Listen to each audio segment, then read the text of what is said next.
सभी विद्यार्थियों को मेरा नमस्कार। आपके अपने YouTube चैनल ऑनलाइन क्लासेस गुरु में आपका स्वागत। तो साथियों, शिक्षा निदेशालय राष्ट्रीय राजधानी क्षेत्र नई दिल्ली है। दिनांक 1 नवंबर 2021 है। कार्यपत्रक 46 है और विषय हिंदी है। कक्षा 9 है। तो इसमें पुनरावर्ती कार्यपत्रक गद्यांश को पढ़कर प्रश्नों के उत्तर दीजिए। तो इसमें ये गद्यांश दे रखा है, गद्यांश को आपको पढ़ना है। इसमें 2 बैलों की कहानी दे रखी है, यानी जूरी काची के दोनों बैल के नाम थे, क्या थे? हीरा और मोती। 2 बैल थे जिनके नाम थे हीरा और मोती। दोनों पतझई जाति के थे। दोनों कौन सी जाति के थे? पतझई जाति के थे। देखने में दोनों सुंदर थे, काम में चौकस थे, डील में ऊंचे थे, बहुत साथ साथ रहते थे। दोनों में भाईचारा हो गया। दोनों यानी भाई की तरह रहते थे। दोनों आमने सामने साथ बैठे हुए एक दूसरे के मुख भाषा में विचार विनिमय करते थे, यानी दोनों आमने सामने बैठते थे और एक दूसरे से यानी मुख भाषा में विचार विनिमय करते थे। एक दूसरे के मन की बात कैसे समझ जाते हम नहीं कह सकते। अवश्य ही उनमें कोई ऐसी शक्ति थी जिसे जीवों में श्रेष्ठता का दावा करने वाला मनुष्य वंचित है। दोनों एक दूसरे को चाट कर और सूंघकर अपना प्रेम प्रकट करते थे। कभी कभी दोनों सींग मिला लिया करते थे। वे विग्रह के नाते से नहीं, केवल विनोद के भाव से, आत्मीयता के भाव से दोनों में, दोस्तों में घनिष्ठता होते भी ढोल धप्पा होने लगता है। और फर्स्ट क्वेश्चन देखते हैं। क्वेश्चन है, प्रस्तुत गद्यांश किस पाठ से लिया गया है? तो प्रस्तुत 2 बैलों की कथा है जिसमें ये आपको करना है। इसका आंसर हो जाएगा।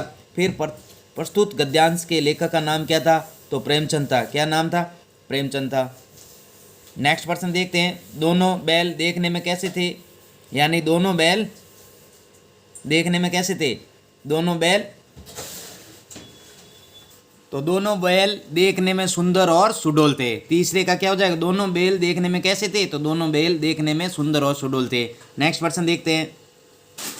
प्रश्न चौथा है, दोनों बैल अपने प्रेम को कैसे जताते थे? तो दोनों बैल यानी एक दूसरे को चाट कर और सूंघ कर अपना प्रेम जताते। तो इसका उत्तर ये हो जाएगा, चाट कर और सूंघ कर। फिर उनके स्वभाव की विशेषताओं का वर्णन कीजिए। प्रश्न 5वां है। और प्रश्न 6 है, अवश्य ही उनमें कोई ऐसी शक्ति थी जिसमें जीवों में श्रेष्ठता का दावा करने वाला मनुष्य वंचित है। इस पंक्ति का हाथ से स्पष्ट कीजिए। तो आइए इनके प्रश्न के उत्तर करते हैं। तो उनके स्वभाव में क्या था? उनके स्वभाव की विशेषताओं का, दोनों बैल आमने सामने बैठते थे और दोनों अपने मुख शांत बैठे रहते और अपने विचार एक दूसरे के सामने प्रकट करते थे। और दोनों बैल एक दूसरे के विचारों को समझते थे। और दोनों बैल एक दूसरे को चाट कर व सूंघ कर एक दूसरे को प्रेम भाव करते थे। फिर नेक्स्ट प्रश्न 6 है, अवश्य ही उनमें कोई ऐसी शक्ति थी जिसमें जीवों में श्रेष्ठता का दावा करने वाला मनुष्य वंचित है। इस पंक्ति का हाथ से स्पष्ट कीजिए।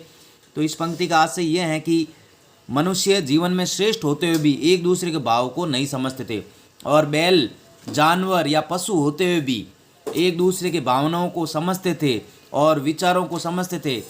तो इस प्रकार से ये क्लास 9 सब्जेक्ट हिंदी की वर्कशीट 46 पूर्ण हुई। वीडियो अच्छा लगा तो प्लीज़ चैनल को सब्सक्राइब करें, वीडियो को लाइक करें। धन्यवाद।